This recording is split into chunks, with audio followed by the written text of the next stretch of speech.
Welcome to our tutorial on how to disable email notifications on Facebook. If you're tired of being bombarded with email alerts from the social media platform, then you're in the right place. First, open the Facebook app on your Android device.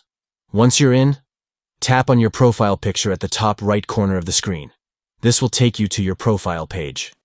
Next, look for the gear icon also located at the top right corner of the screen. This will give you access to your settings. Tap on the gear icon to proceed. Now, on the Settings menu, tap on the Notifications option. This will bring up a list of notification settings for your account. Scroll down until you find the section labeled Where you receive notifications. Under this section, tap on the Email option. Here, you will see a list of email notifications that you can turn off. Simply tap on the toggle switch next to the notification you want to disable. And that's it.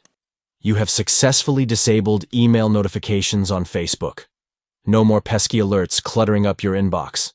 Thanks for watching, and be sure to subscribe for more helpful tips and tutorials. See you next time.